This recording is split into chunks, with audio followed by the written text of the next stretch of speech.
Chair recognizes the gentleman from Rhode Island, Mr. Cicilline, for 5 minutes. Thank you, Mr. Chairman. Thank you, Mr. Rosenstein. In February, the Department of Justice changed its litigation position in Veazey versus Abbott, the Texas photo ID case. Did you have any involvement in this decision to reverse the Justice Department's longstanding position in this case that the Texas voter ID law was intentionally discriminatory? No, I did not. In August, the Department of Justice changed its litigation position in the case Husted versus H. Philip Randolph Institute. The Justice Department is now defending Ohio's voter purging law.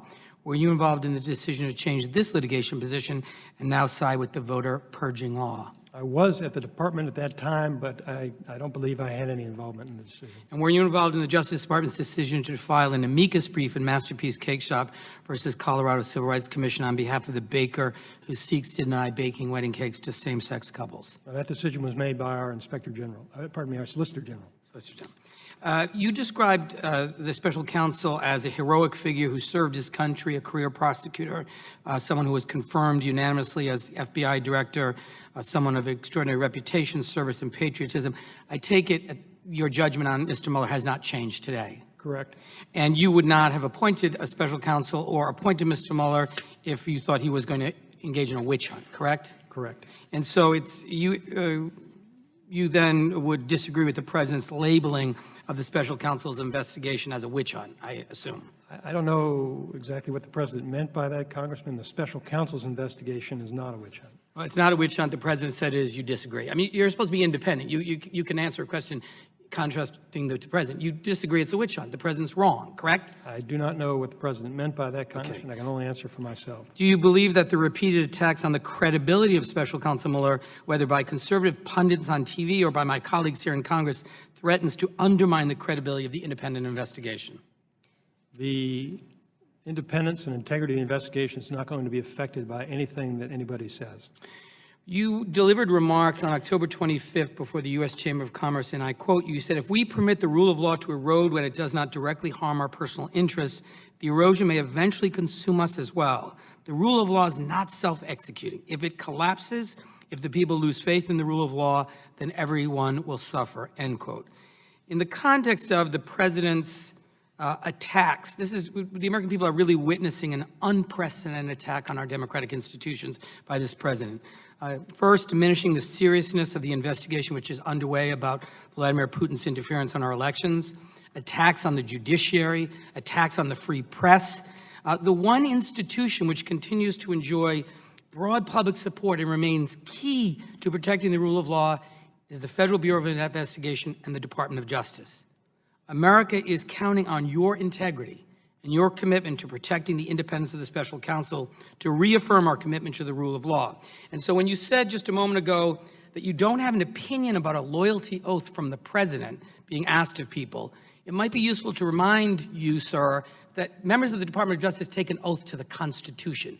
And so a loyalty oath to the President of the United States is inappropriate for any president to ask for it and for anyone to swear it. Do you agree? Congressman, nobody has asked me for a loyalty oath. That's not my question, sir. My question is, you are here to demonstrate the independence of your office, and you are unwilling to say that an oath to the President of the United States rather than to the Constitution is not inappropriate. That does not inspire a lot of confidence. Say that. An oath to the President of the United States rather than the Constitution would be inappropriate. An oath to the President of the United States, period, is not appropriate. Congressman, you're talking about a hypothetical where it's not clear what was asked or what was said. You also said, as long as you are following your oath of office, you can also be faithful to the administration. No, that's not, faithful is not the question. I'll move to a new question. You also said you would not respond to the question to say whether or not the President of the United States had asked you to initiate criminal prosecutions against political adversaries, that you would not disclose whether or not those conversations took place. I said I would disclose if I was told to do something improper. Well, what about if you were encouraged to do something improper? What if you were encouraged to initiate a criminal investigation? That's not appropriate to do, is it? Several of your colleagues on both sides have encouraged me today, Congressman, and as I've explained, I'm going to base my decisions on the facts and the law.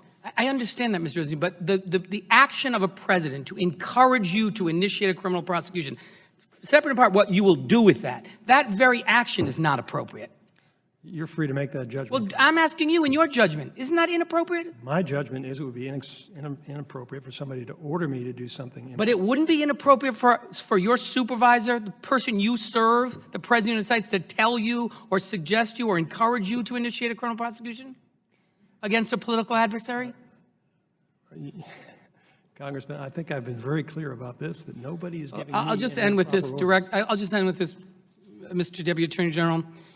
You know, we've heard you very proudly here talk about the integrity of the Department of Justice and the work of the FBI. We heard Director Wray say the same thing. These two agencies, the FBI and the Department of Justice, are in the midst of an unprecedented attack by individuals who are trying to undermine the credibility of this independent counsel's investigation. These are the same group of individuals who praised Robert Mueller when he was appointed. Spectacular, was praised uniformly. And now the only thing that's changed is 2 indictments, 2 pleas.